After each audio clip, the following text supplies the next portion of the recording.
Inspire ce moment, qu'il prenne plaisir à ce qui va être dit maintenant et qu'il inspire toutes choses, je t'en supplie, au nom de Jésus. Amen. Alors, j'aimerais partager avec vous un point important. Regardez qu'à bien des endroits, Jésus l'a dit, l'Éternel l'a dit, mais à qui? À ses enfants. Il a dit quoi? Et c'est ce que nous allons voir. Regardez avec moi dans Jérémie chapitre 24, et je vous donne aussi notre texte dans Zacharie chapitre 2, et vous verrez, il a été dit quelque chose de très intéressant. Il leur disait, l'Éternel dit à Zacharie, l'Éternel dit à Jérémie, Jésus dit à tous ses disciples, que vois-tu? Je me suis interrogé sur cette question, que vois-tu? Pourquoi que vois-tu? La parole prophétique peut être libérée et s'arrêter là. Pourquoi Dieu insiste, que vois-tu? Pourquoi il a voulu que tu saches ce que tu vois, alors que lui, il aurait pu déclarer sur ta vie? Je comprends que quand Dieu dit que vois-tu, il y a des choses que Dieu ne peut pas faire pour toi. Il y a des choses qu'il veut que tu comprennes, que tu vois, pour qu'il puisse entrer en action. Et c'est pour cela qu'on va parler d'un élément, et cet élément c'est ça. Vous voyez? Une longue vue, une jumelle. Regardez que la jumelle a des parties plus grosses à l'arrière, et là où on regarde, elle est plus petite. Une jumelle, c'est un élément, un appareil permettant de voir au loin, permettant de grossir les éléments. Mais pourquoi ça a été créé? Ça a été créé assurément pour pouvoir voir des choses au loin. Je dirais pour pouvoir plus gros, pour pouvoir voir ce que l'œil ne peut pas atteindre par ses capacités. Aujourd'hui, quand je parle de cela, je veux parler de la vision prophétique. Dieu, assurément, quand tu regardes, alors que tous peuvent voir, il y a une parole qui était donnée aussi, la malédiction d'Ésaïe, dans Ésaïe chapitre 6. Il dit, malheur à ce peuple, car ils ont des yeux et ils ne voient point. Ils ont un cœur, ils ne comprennent pas. Ils ont des oreilles, ils n'entendent pas. Mais quand Jésus reprend ce texte-là dans Matthieu chapitre 6, il dit, mais heureux sont vos yeux, car ils voient. Mais pourquoi tu vois? Pourquoi dans le temps, ce peuple ne voyait pas? Et nous, semble-t-il, enfants de Dieu, il est dit que nous voyons. Nous voyons parce que nous avons l'Esprit de Dieu. L'Esprit de Dieu, c'est un esprit qui révèle la révélation. Dans la situation que tu vis, tu peux voir une situation qui te fait pleurer et contrairement à cela, d'autres personnes qui verront la même chose se mettraient à se réjouir. Que vois-tu ce soir? Dans la situation que tu vis, que vois-tu? Comment perçois-tu la situation? Que vois-tu sur ton avenir? Que vois-tu quand tu te réveilles? As-tu de l'ambition quand tu te réveilles? Que vois-tu? Aussi, regardez, si je prends cet élément, vous verrez qu'il y a aussi la possibilité de zoomer. Il y a aussi la possibilité de zoomer. Vous regardez un élément loin, mais vous zoomez également. Cela montre quoi? Cela montre que aussi ta soif, ta persévérance avec Dieu te permettra d'entrer dans d'autres dimensions, des dimensions de révélation que tu n'as pas encore vues. Tu peux zoomer, tu peux aller plus loin. Que vois-tu? Nous ne sommes pas dans la complaisance. Ne te contente pas de dire que je sers Dieu dans cette dimension. Que vois-tu pour 2019? Comment vois-tu ta situation? Comment te vois-tu dans ton foyer? Comment te vois-tu dans ta santé? Comment te vois-tu dans ton travail? Comment te vois-tu dans le ministère? Que vois-tu? As-tu le dispositif? La jumelle. Mais aujourd'hui, il n'est pas question d'une jumelle. Nous ne voulons pas parler d'une jumelle. Nous ne voulons pas parler d'une longue vue. Nous voulons parler de l'esprit de révélation. Il est dit, c'est un esprit de sagesse et de révélation que vous avez dans la connaissance. Aujourd'hui, tu as un esprit qu'on appelle l'esprit de révélation. Et il est dit, quand tu lis au Corinthiens chapitre 2, et à partir du verset 10, il dit, l'esprit de Dieu révèle tout, même les profondeurs de Dieu. Que vois-tu? T'es-tu contenté de dire que je peux encore voir sur un domaine? As-tu été plus loin? Est-ce que ta soif t'a emmené à soupirer le Dieu de la révélation? As-tu cherché même à voir plus? Ce dispositif nous en dit long. Ce dispositif, moi je trouve qu'il parle bien. Il est plus petit, mais quand tu passes dans la révélation, l'objectif au loin est ramené dans cette chambre et la lumière, l'image qui y rentre est grossie. Tu es relaté et tu vois un élément que tu ne pouvais pas voir. C'est ça la révélation. Mais attention, vous verrez, il y a plusieurs modèles. Ce modèle, c'est un modèle. Il y a aussi une marque. Plusieurs modèles peuvent te donner de voir. Il y a un esprit qu'on appelle l'esprit de Python qui donne de voir. Je donne toujours les tenants et les aboutissants. Je donne toujours les contre-indications. Je donne toujours le bon comme le mauvais, de manière à pouvoir avertir quelqu'un. Si ce n'est pas l'esprit qui te révèle, quand tu liras Deutéronome chapitre 9, verset 18, il est dit malheur, malheur, maudit.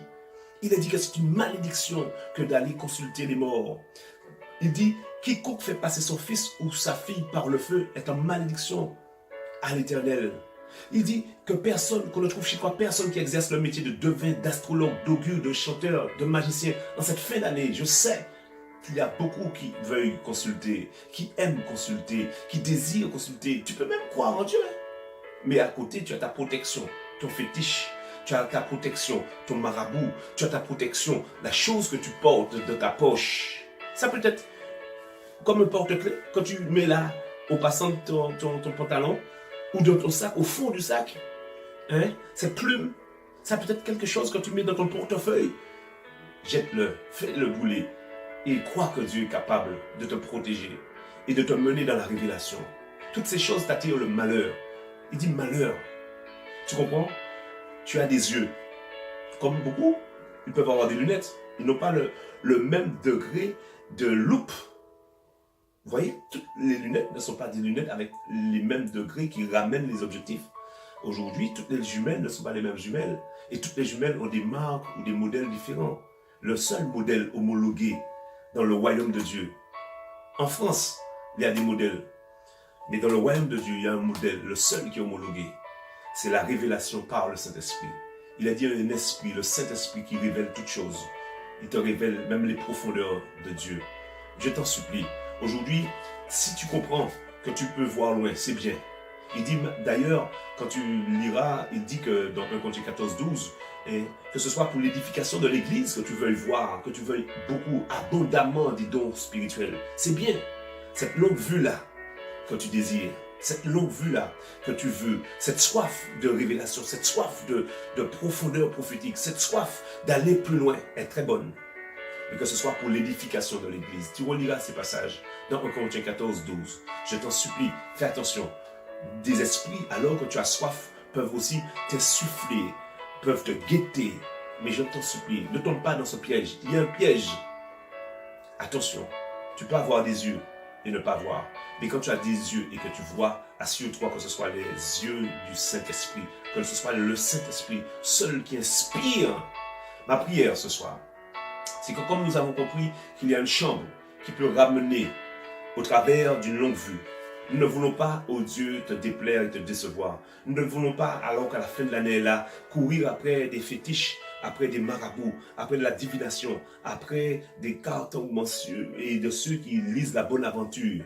Mais nous voulons réellement plonger nos regards dans ta parole et laisser ton esprit nous inspirer pour les choses à venir. Nous donner, c'est vrai, un esprit de sagesse et de révélation, mais dans ta connaissance. Nous voulons, c'est vrai, aller plus loin, mais que ce soit pour ta gloire.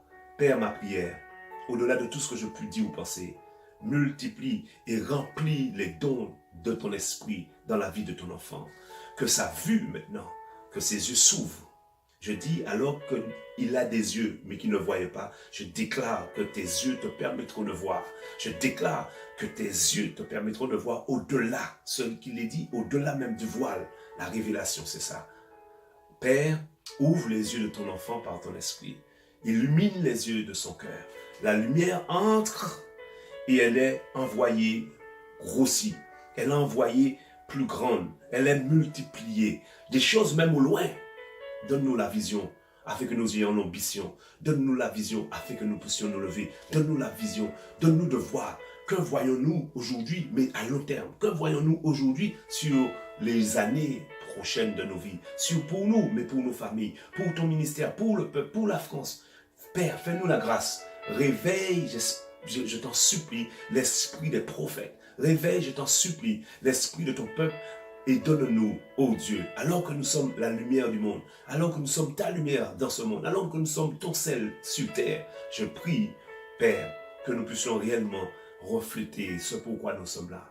Nous sommes tes ambassadeurs, nous sommes les reflets de ta gloire. Voilà, multiplie remplis, donne-nous cette sensibilité, augmente la vision, augmente la vision.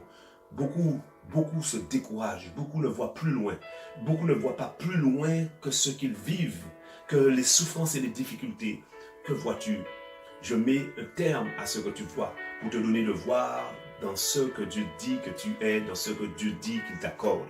Je dis que Dieu te donne de voir ce qu'il dit qu'il fera et non ce que tu vis.